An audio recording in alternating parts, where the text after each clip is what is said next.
Okay, I mean, we've got a few people here. I suggest we just kick off. Sounds good.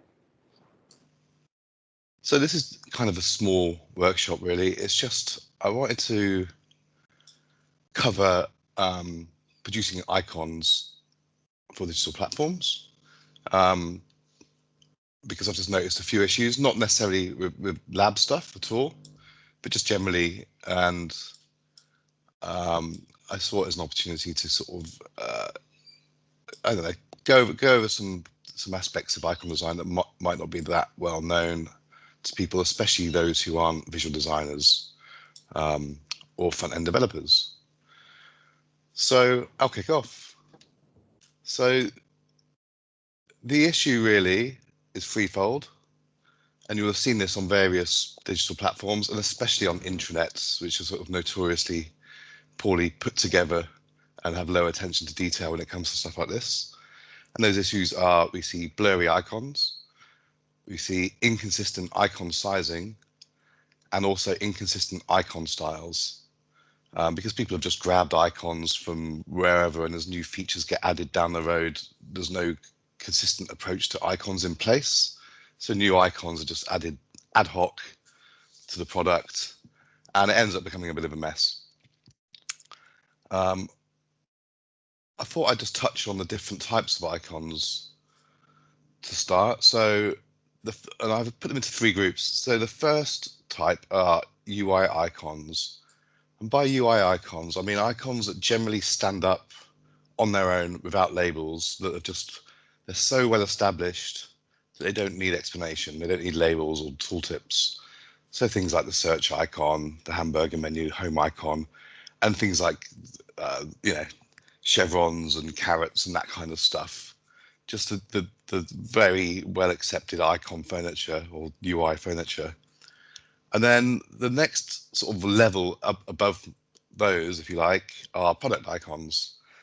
And product icons are generally unique to that platform and really require a bit more explanation. They require a label,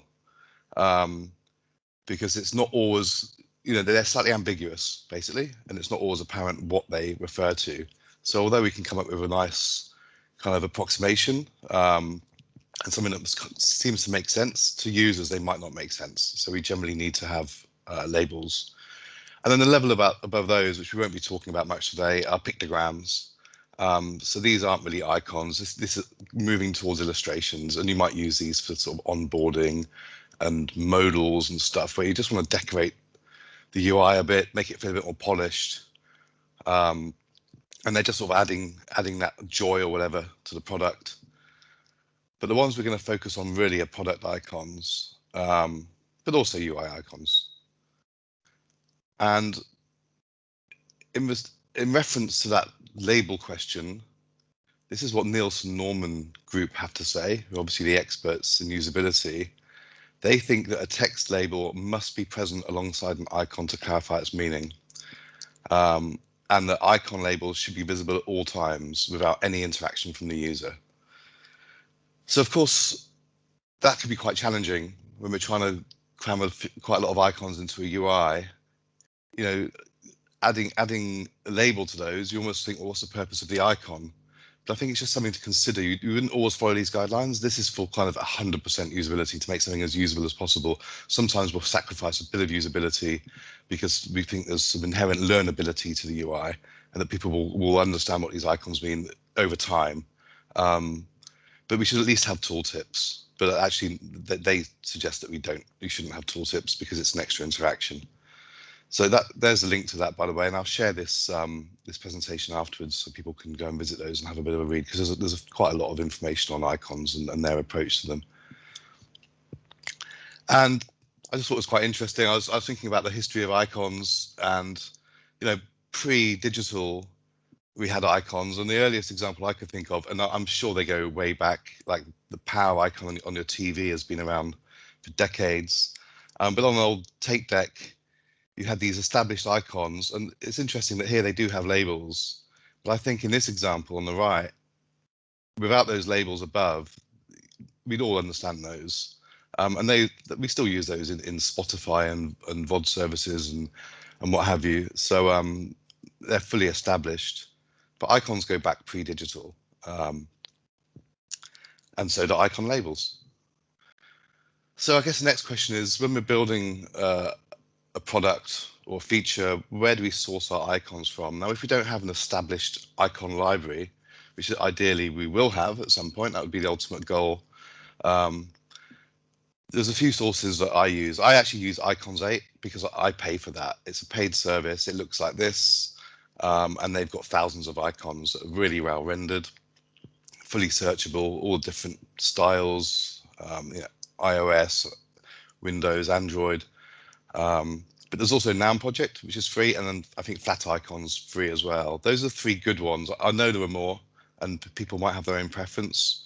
But the better the original source, the sort of less work you have to do later to get them into your product and make them render nicely. So my preference is Icons 8. It'd be great if we actually had that as something that we could access, paid for by Lab. Yvonne, nudge, nudge. But we'll see. Like I say, I've been using this for years, and again, you can. I haven't put a link in here, but you can just Google that and find that. And they have a great web interface. They also have an app you can download. The nice thing about these is that you can drag them as SVGs straight into Sketch or Figma or whatever, and they'll be nice and crisp. And I always do a bit more work to them generally, because you don't just want to use Windows 10 icons on your platform, but you pick the set that you feel suits either the existing icon set or the aesthetic you're going for, and then you might tweak them slightly. And we'll get into that in a minute. So here it is, refining icons. So the point here is that icons from online resources are not necessarily ready, and they may need some extra work. And that work really consists of making sure they fit on a 1 pixel and 8 pixel grid. Make sure they're simplified, because some icons can be overly complex, and when they're viewed at small sizes, simplicity is key. And making sure they're consistent across the product. So there may be already icons in the product, and if you're adding new icons, we want to make sure that they feel like part of the same set.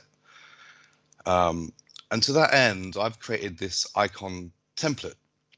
This is based on Google material, but I tweaked it slightly, and I may have to zoom in here a bit for people. So the point here is that we have icon templates of 3 sizes: 32 pixels, 24 pixels, 16 pixels. They all fit on our 8 pixel grid, which I sort of delved into a bit on the previous presentation.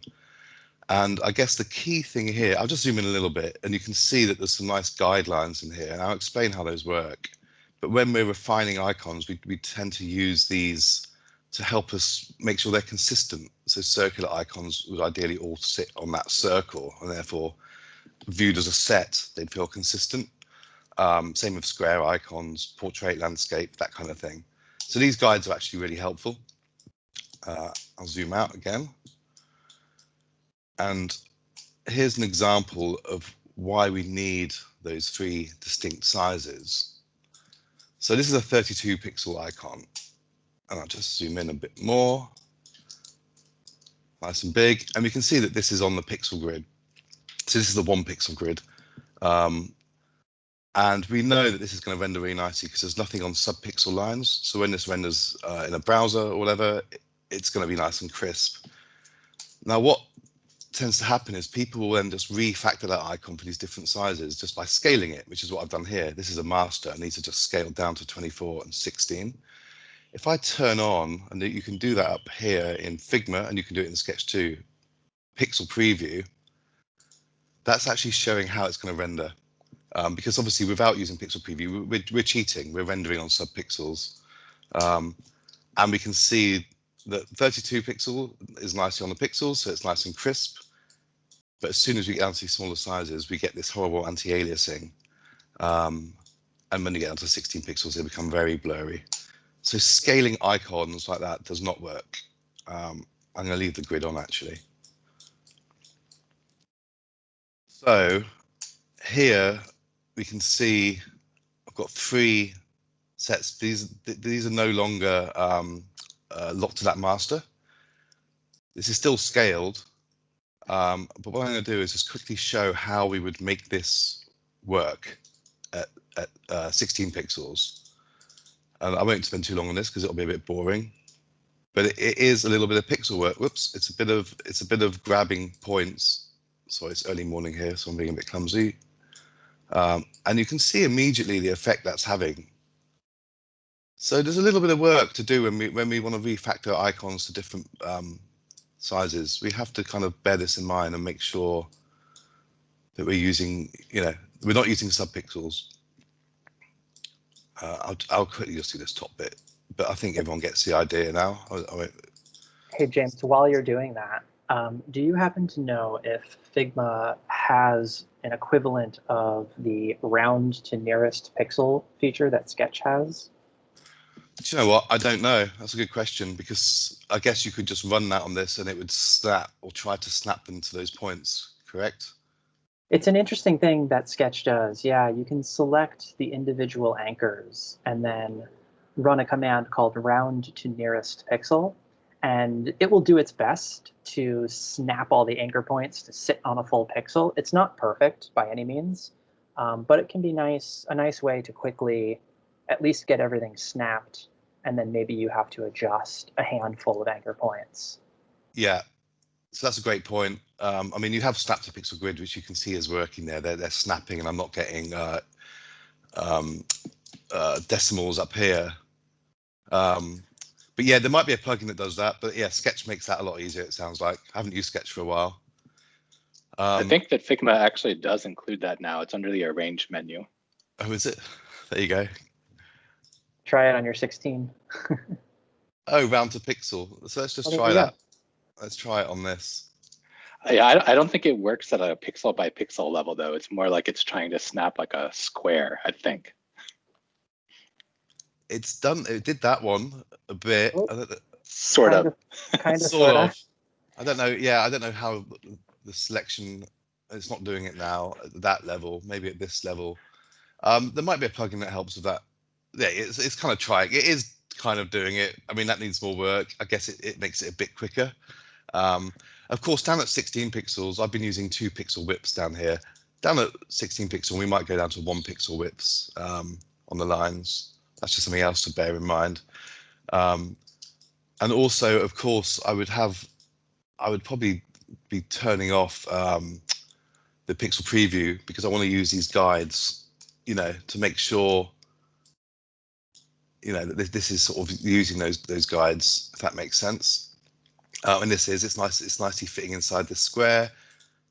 So I won't spend too much more time on this because I don't want to eat into Brian's stuff, but you can kind of get the idea. So that's what we need to do. We can't just scale icons is the sort of the main takeaway. We have to do a bit of work to get them rendering nicely at different sizes. And there we have it. And there's one using a 1 pixel line. You could even try a 2 pixel line on the calendar icon. It might be fine. You just have to simplify it a bit more, I think. And here's one I did earlier. This is an add user icon I created.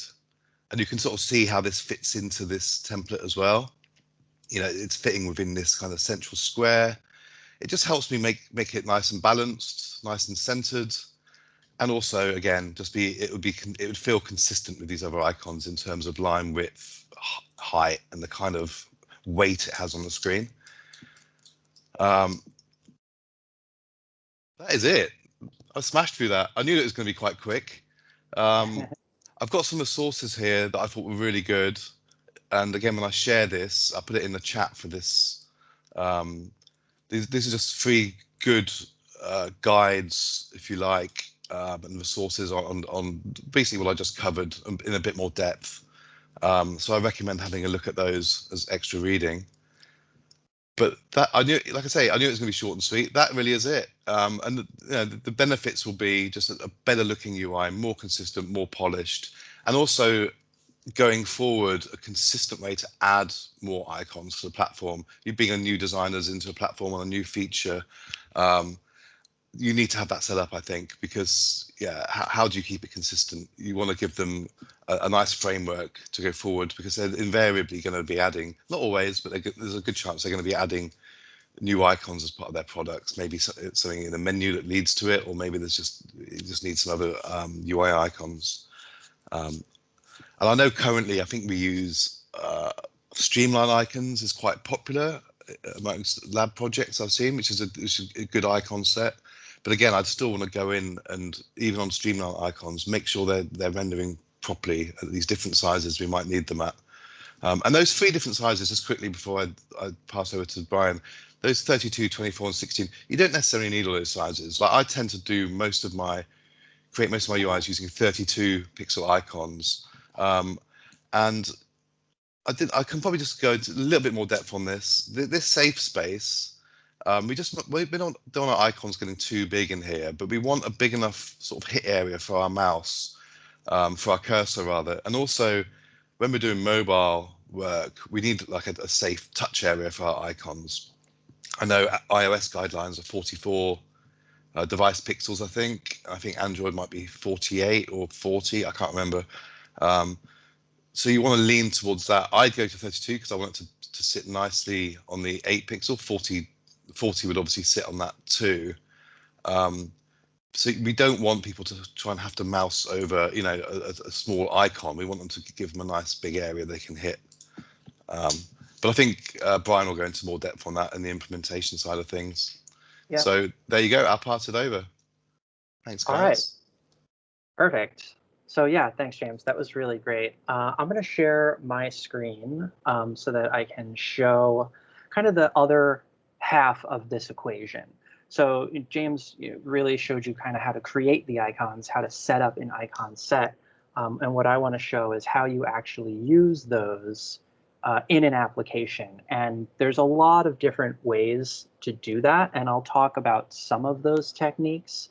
But what I really want to show more than anything else is kind of what you see in the browser and present some options for different ways of using icons that open up the possibility of doing different interesting things. So hopefully this will be really helpful for the designers and the engineers on the call.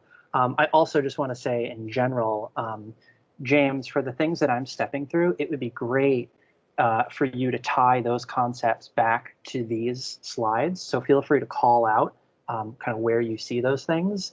And then generally for everybody else on the call, I would love it if this were really interactive. So don't hold any questions that you might have or anything like that. I'm more than happy to do this in real time. So with that, I guess let's jump right into it. So what I had done is I set up this storybook. And I'm going to publish this, and hopefully we can make this open source too, so that everybody on the call now will be able to kind of see all of the code that's involved here.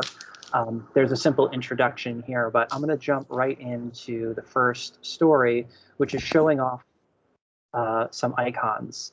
And kind of the first thing that James talked about was what poorly drawn icons look like, meaning the anchor points aren't on a full pixel.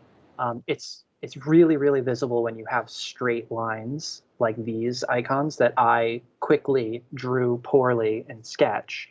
And maybe zoomed out here, it's hard to tell, but if you do zoom in a little bit, and can everybody see my screen zoomed in?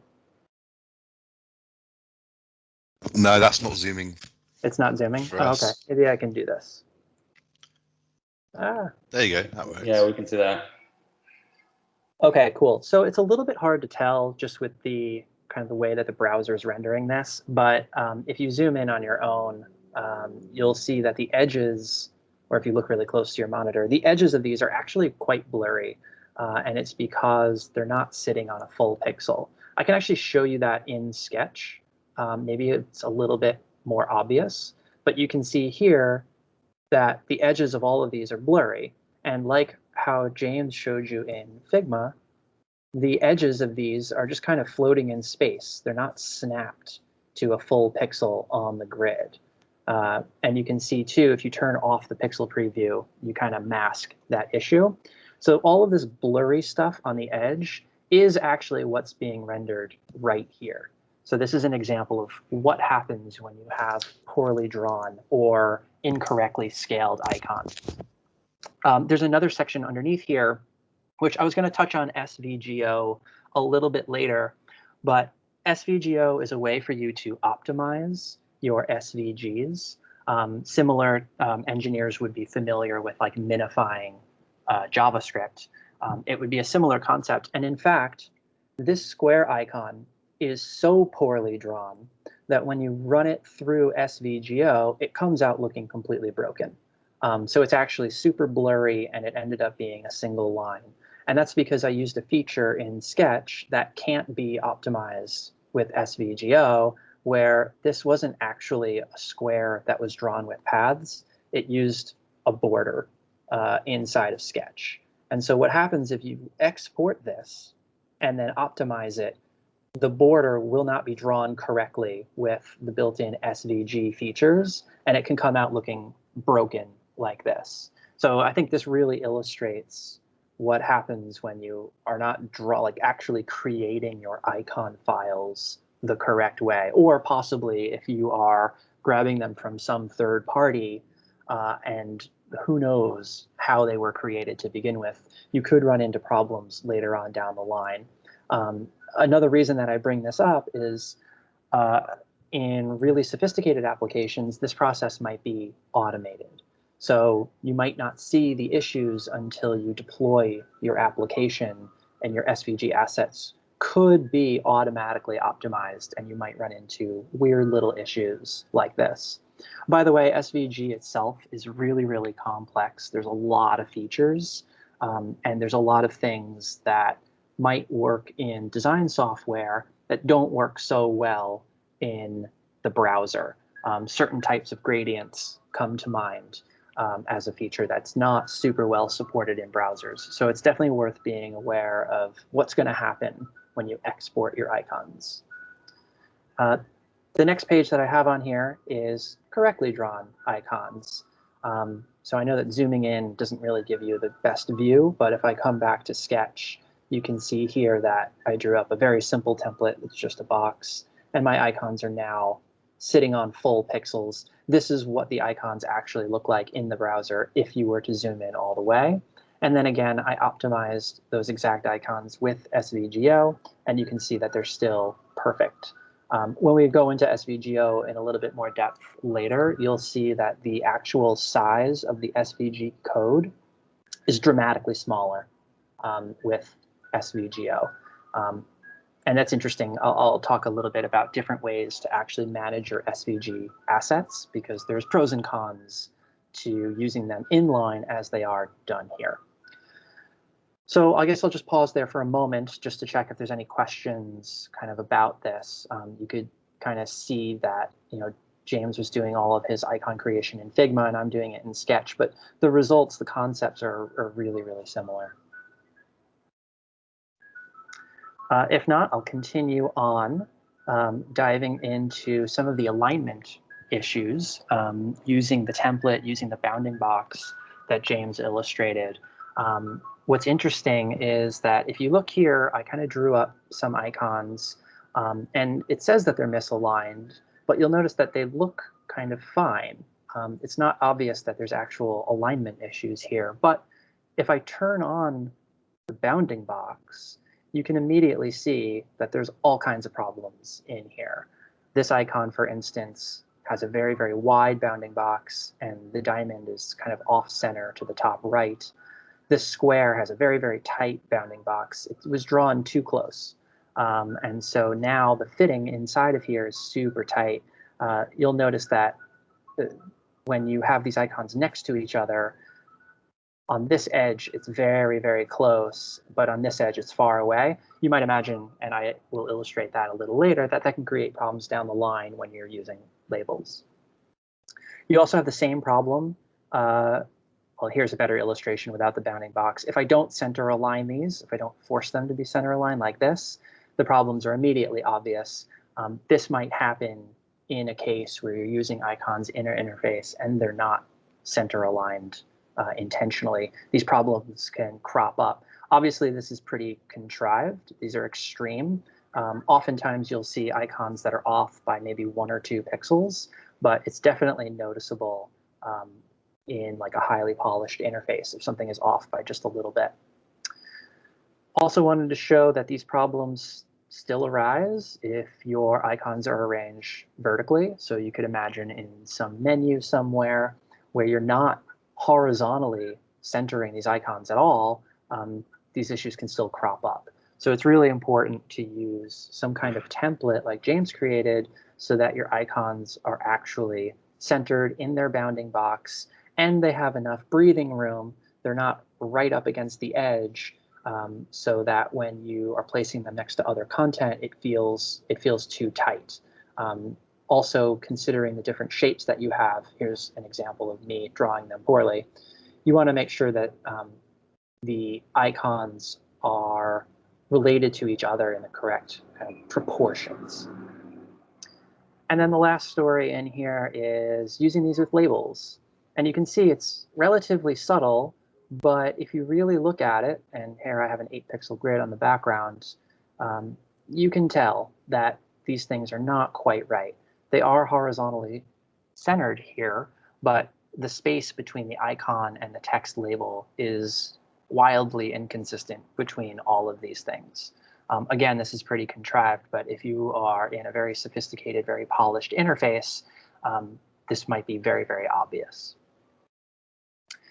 So I guess I'll take another pause there just in case anyone has any questions or comments on this stuff before I go on to the different ways to actually use icons. All right, so lots of different ways that you can use icons, a lot of pros and cons, a lot of trade-offs here. One of the first ways that I'll show you is an Svg Sprite. And I'm sure most people, if you've been kind of doing web development for a while, might be familiar with the concept of sprites, where you take a whole bunch of image assets and you arrange them into a single image. And the idea there is if you were doing, let's say, like a PNG sprite, you would download a single image one time, which would be the sprite. And even though that would be large, you would download it once and your browser could cache that. You can actually do the same thing with sprites. And I wanted to call out that this is actually a pretty popular technique. If you look at the newest version of Bootstrap, they now include a set of icons, and they actually provide a sprite. So here they're showing you some different ways to use that sprite, where this little bit of code in here references the sprite file, which is called bootstrap icons.svg, and then you have something called a fragment, which relates to an ID, which is an attribute elsewhere in the sprite file that uniquely identifies this particular icon. So here you can see heart fill, toggles, which is this right here, and shop, which is this icon right here. This is all one file. And you get the same benefits that you would get doing a raster image sprite, where you would download this single SVG file one time. The browser that the user is using could cache this individual file. So if other assets change, this would remain cached. And you would do that for performance reasons. One of the things that this little example doesn't show, even though the code is there, this property here, fill current color, is actually really interesting because it allows you to control the color of these icons based on the color of the typeface, the color property of the parent of this element.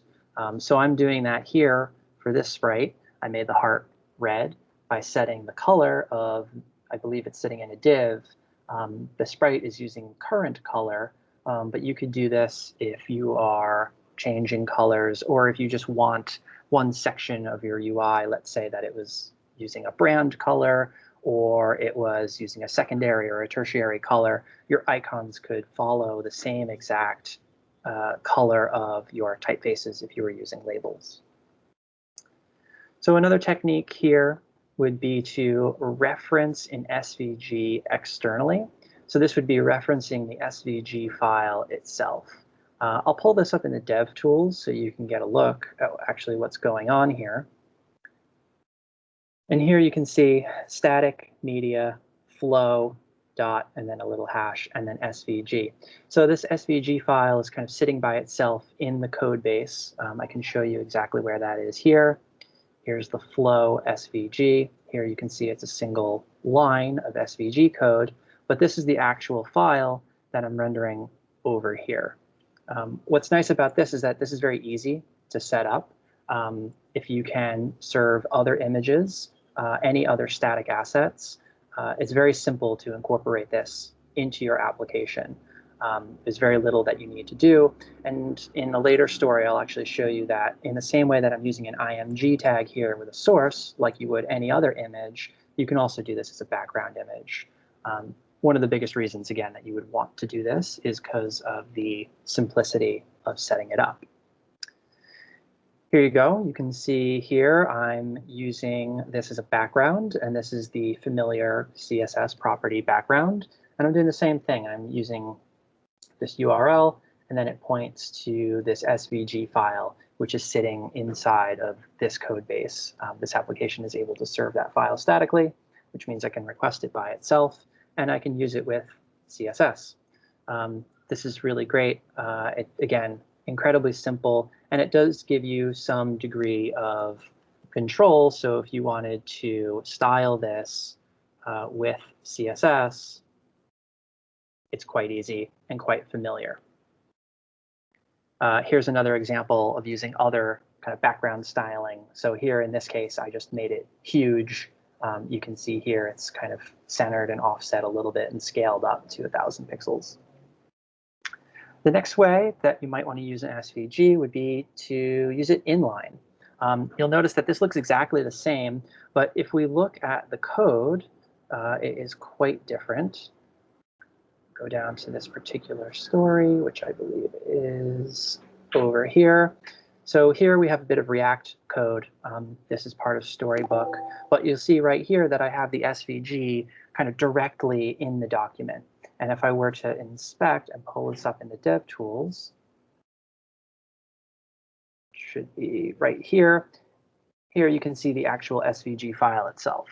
And here's where things actually get really, really interesting, because you can see this is just like any other DOM node. So here we can see a path, and here's another path. And what's interesting about this is you can style these, and you have all of the control that you have when you're using CSS.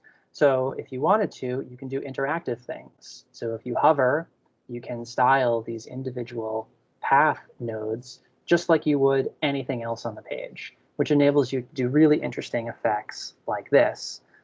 You might do something quite a lot simpler for your application icons, maybe a simple animation. Oftentimes you see like simple rotations on like chevron shapes or close icons for modal dialogues, but you do really have that full control, and it's not just colors. You can really do quite a lot. To show that off, I actually put together a simple SVG right here, and you can do much more complex kind of animations. So here I'm animating each one of these individually. I'm also changing their color. There's custom easing functions, all kinds of stuff that you might want to do in CSS. You can actually do it with SVG, and it's great if you do it inline like this. There are some drawbacks to doing this stuff. One is that it's a little bit more complex. So as you might imagine, just looking at the code, you're having to deal with all of this markup here, and it has to be correct. There's ways to mitigate some of this complexity. So I think in another example, let's see if I can find it. I actually created kind of individual React components here that are my SVG files, and then I just simply reuse this elsewhere in the page. So here you can see in this function, I'm just reusing icon 1, 2, and 3, 1, 2, and 3. These were actually these set of misaligned icons right here, but you do still need to manage all of this code in your code base, so it does increase complexity a little bit. All right, so that's everything that I wanted to show in terms of usage. There's a few things in here that I did want to talk about. I was going to touch on icon fonts and also some of those tools that I had mentioned earlier, like Svgo. But before I do that, I'll pause again just for a moment, just to see if anybody has any questions or comments, anything else that maybe I missed. James, if you feel like you want to chime in. I can't think of anything.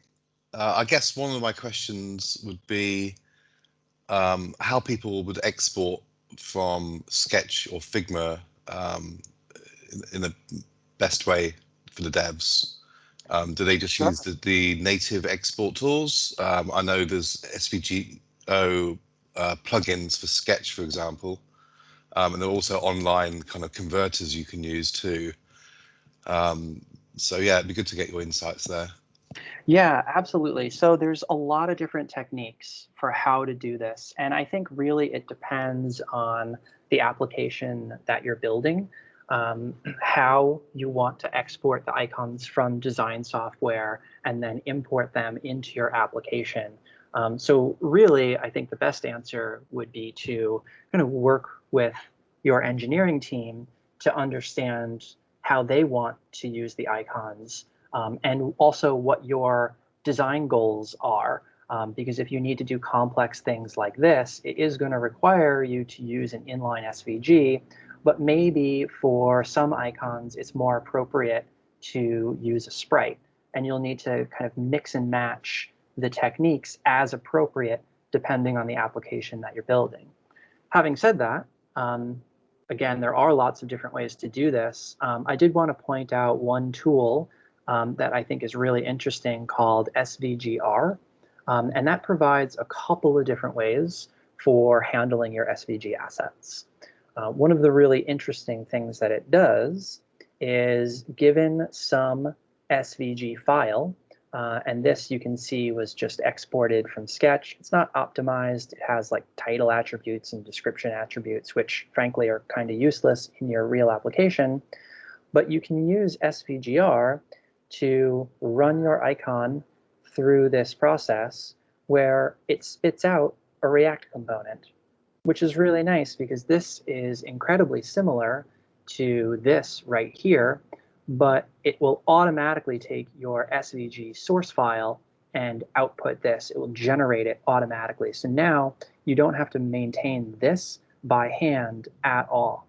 You'll also notice that Svgr did run the SVG itself through Svgo. So you can see here the actual resulting SVG code is very, very small and it has been optimized.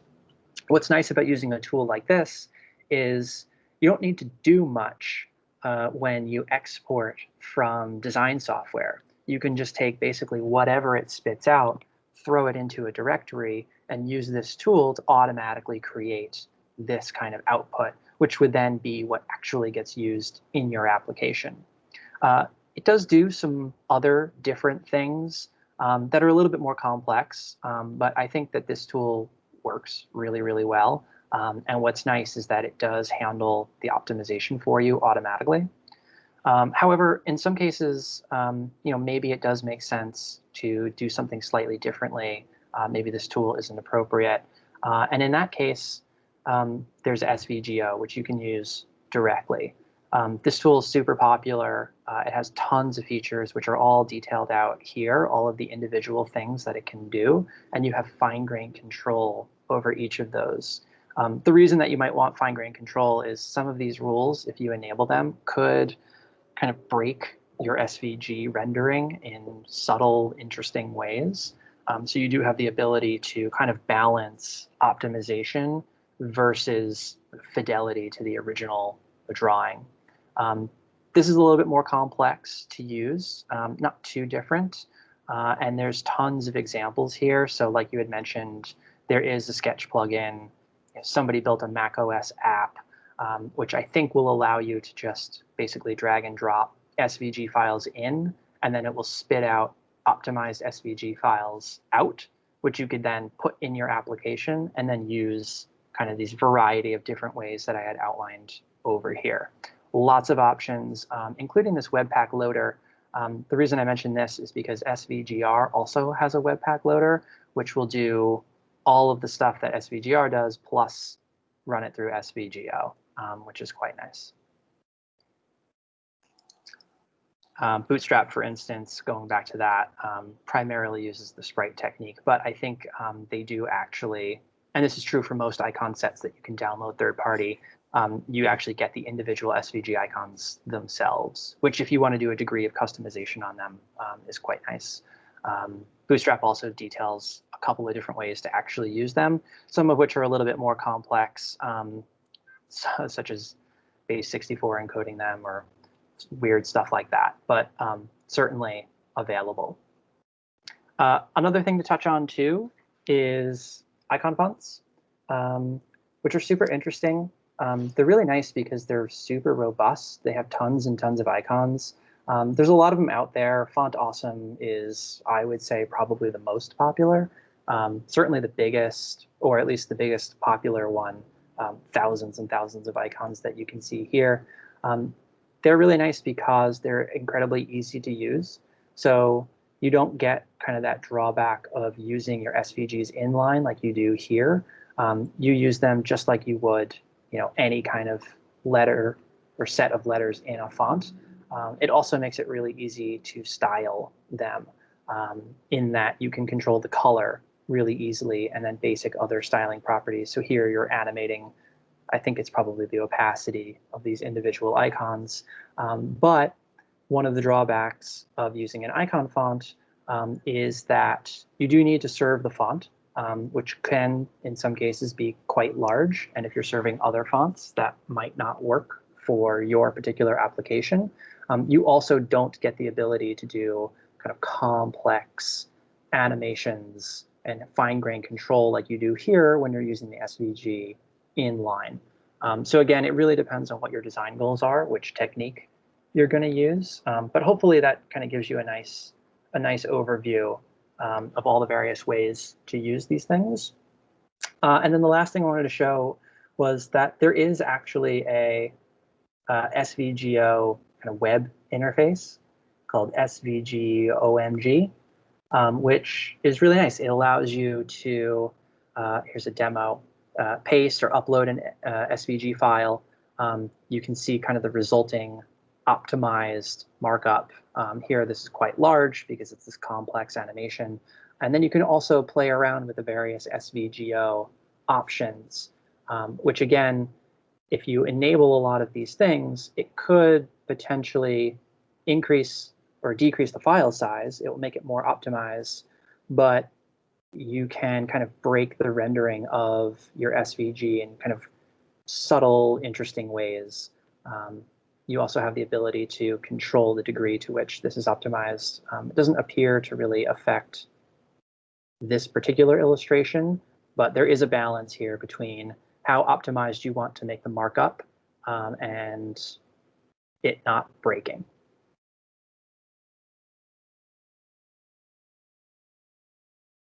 And then the last little kind of fun thing that I wanted to throw in there too, I'll paste this article in the chat, but there was this recent article last month about the UX of Lego interface panels, and they talk about kind of icon design and balancing some of the stuff that James was talking about earlier between kind of a more simplistic icon and something more complex and trying to balance the kind of level of information encoded in there. It's a really fun read. I definitely recommend checking that out.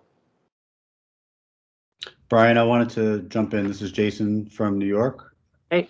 My previous client, I just literally swam in the Font Awesome ocean for about a month or so. So you do have the option to invoke Font Awesome as either a web font or as SVG replacements for the glyphs that you want to put in there. You have minimal control, like spinning and opacity and all that stuff about the SVG replacements.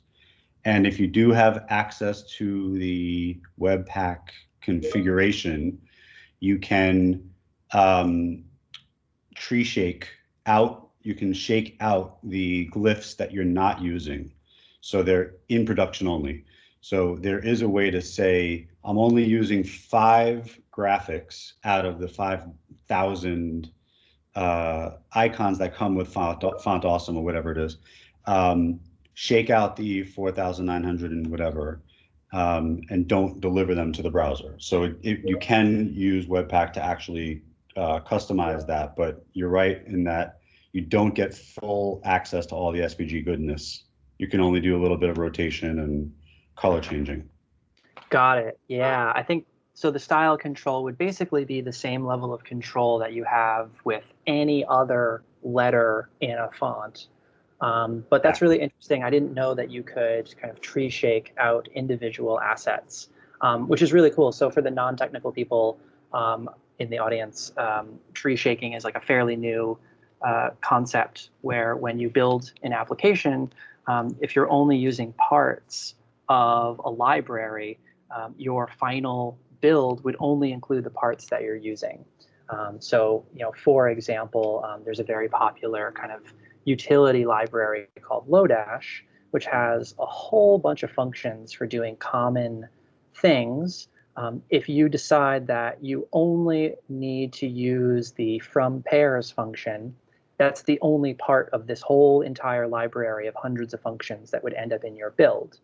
So in Font Awesome, if you only want to use these 12 or 10 icons, those are the only icons that would end up in your app, not the other 8,000 or so that are available and probably in the individual font file that they offer. Or maybe it's broken up into a couple of font files, but you're talking about at least hundreds of icons in each one, and now you can break out the individuals, which is actually really nice and great for performance.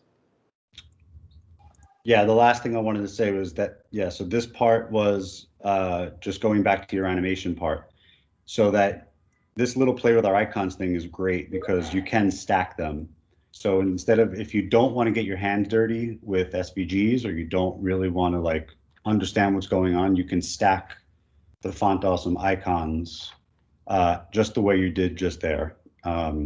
Sort of like they have a bit of overlay. Yeah, that's a really good idea. I'm actually using some more advanced kind of CSS features here. I'm using blend modes, which is pretty common. I mean, you see it in design software all the time, but this actually exists in CSS now. So over here, you'll see I'm using mix blend mode darken for all of the path nodes inside of my SVG, which is what gives you this nice little color intersection between each one of these individual bubbles. So there really is quite a lot of power here in that you can style each individual aspect of your SVG with CSS.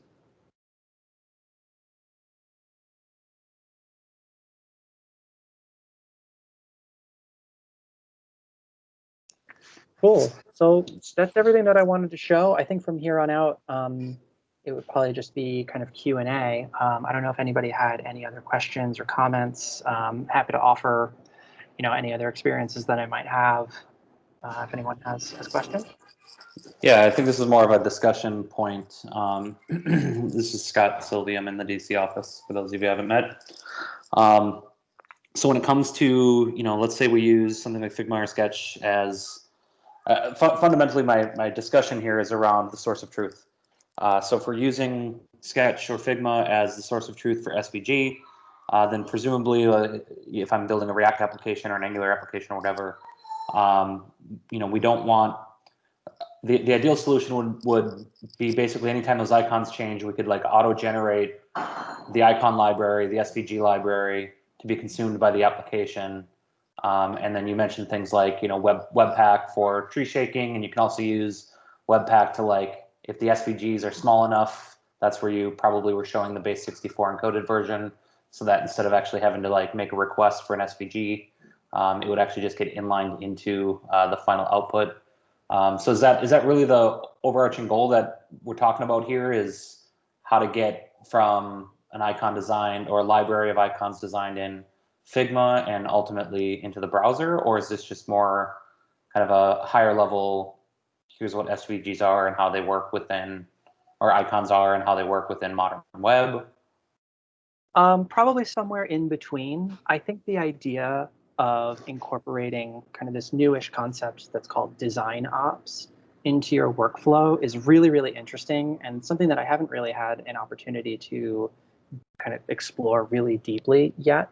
But I think this SVGR tool kind of touches on that concept in that the source of truth could be whatever your design software exports without you having to do any sort of manual tweaking of what's in here or manual steps of having to, let's say, copy paste this into like SVG OMG and then download it and then put it in your application.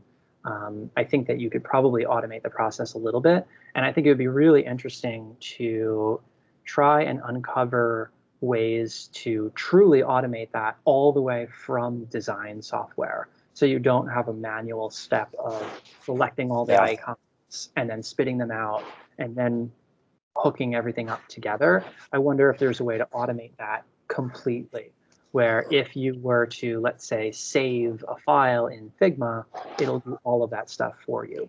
I don't know the degree to which that's possible, but I think the idea is really interesting, and it kind of falls under the idea of design ops, which again is kind of a new-ish concept, and I think it's interesting. It needs a little bit more exploration.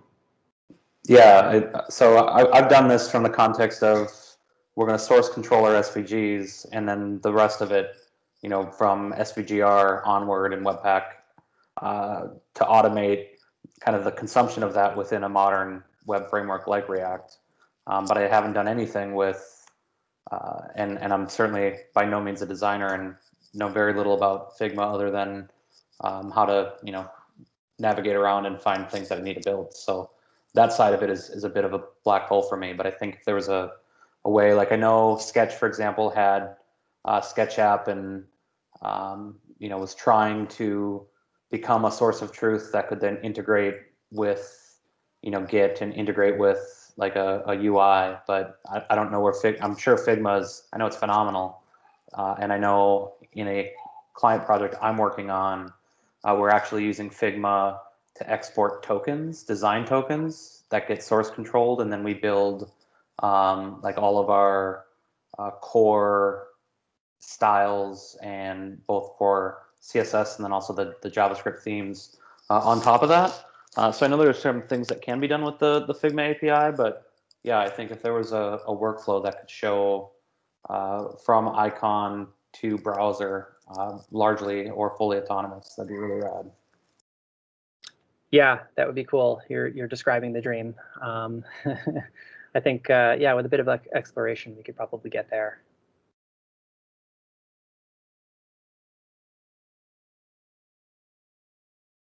Cool. Well, I think that's about everything. Again, this storybook right here, I'm going to put this up in the Lab49 GitHub organization, and you know, everybody can kind of take a look. I think it would be really kind of instructive for designers to kind of take a look and just see what it looks like when not only, you know, here in the story, like what you can do, but kind of what it looks like when you're actually using these in your applications. I think it would be a great way to kind of think through all of the different possibilities and also think through the specific solutions for what you're trying to accomplish in terms of design. Because again, I think in any kind of really sophisticated application, you might be using a mix of these techniques. And I think it would be great to have a high-level understanding of kind of what those techniques are and the pros and cons.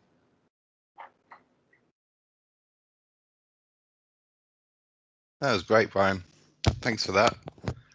Great. I'm sure it went over the heads of some of the designers here, myself included, but not that much over our heads. It's really interesting to be able to upskill that side and understand it from a dev perspective, because that's really generally where the designer's job tends to end. We pass those over and the magic happens, and then it looks great, and it's nice to see behind the curtain a bit. From a design perspective, I was going to say same thing from the other direction too, just being able to understand like all of the complexity and all of the like the level of effort to actually making sure that an icon looks really good, both conceptually, like the drawing is interesting and serves the purpose of the design, but that it was constructed correctly too. Yeah, and I think it would be great if any designers here currently working in Sketch or Figma, maybe with some of the insights, you know, maybe you already knew all this stuff, but it'd be great to to be able to apply this, have a look at the icons in the current project you're working on, turn on the pixel rendering and have a look and just make sure they're all looking good and they've got correct bounding boxes and stuff, and we can start sort of tackling this as part of our process.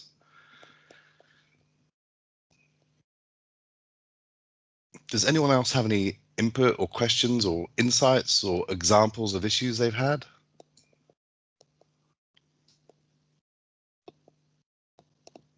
No. Okay, well, I've shared my links in the chat here. There's a link to the presentation file that I put together, and then there's the various links within that I've pulled out and stuck in the chat. You're gonna share your links. Yep, I will. And then Brian and I are going to try and figure out how we can get this into a more shareable format. Obviously, we've got this recording. We may create some kind of blog post. We still don't have the actual blog. We've been having website meetings about how we can share this stuff and share the skills of the practice to the wider world, which is a kind of another ongoing conversation. But these workshops, I think, are going to be really suited to providing that content, and showing that lab, we know what we're doing. So yeah, we'll try and figure that one out. If anyone else wants to present at these monthly things, please put your hand up. I don't want to just be myself and Brian going forward. But otherwise, we will. I'm sure there's plenty of topics that we can talk about at length. Animations, color, typography.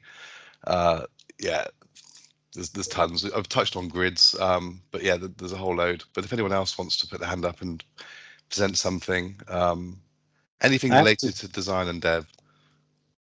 Yeah, hi Jason. Sorry, sorry, I thought there was a period there. I actually have a question for the designers.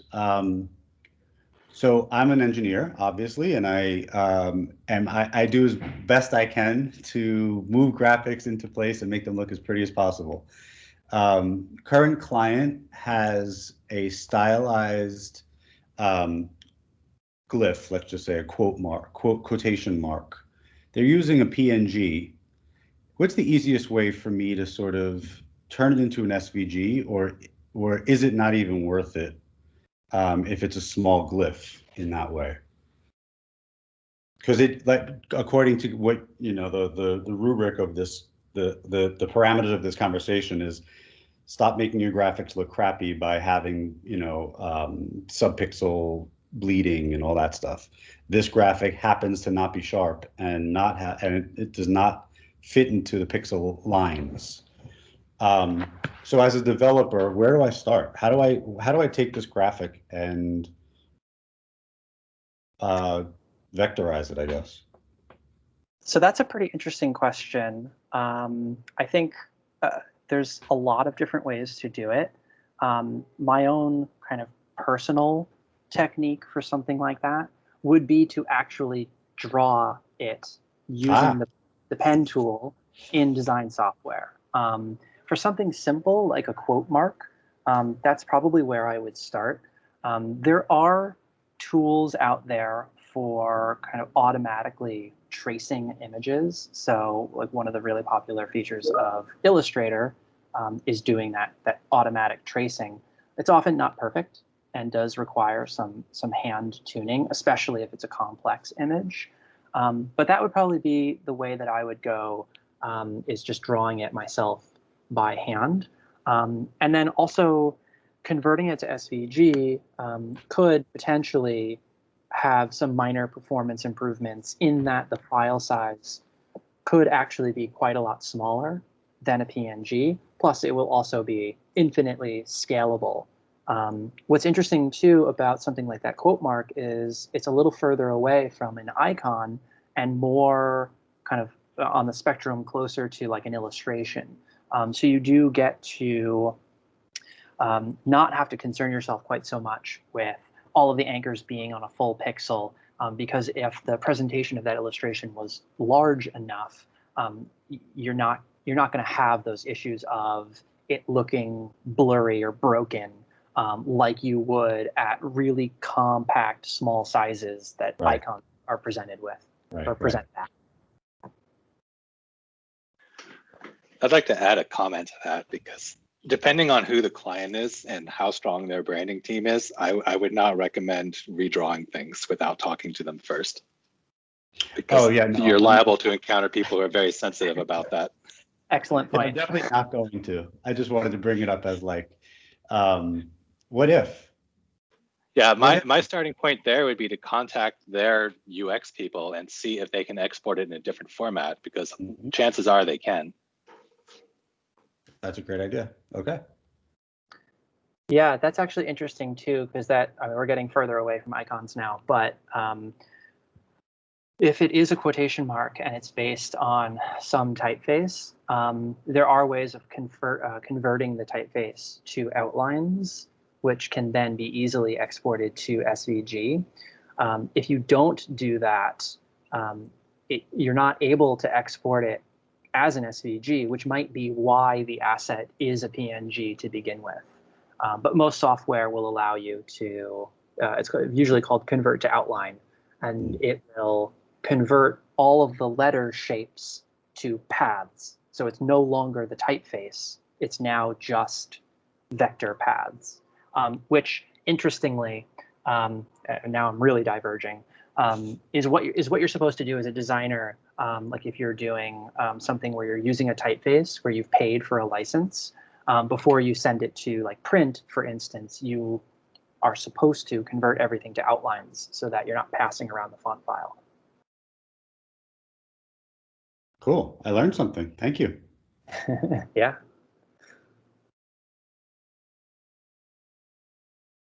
Okay, great. So if there aren't any more questions, I guess that's a wrap.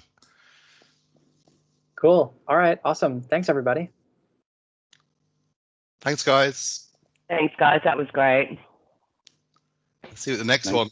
Like I say, if Yep. anyone wants to put their hand up, please do. Cheers. Ciao. Bye. See you, Brian.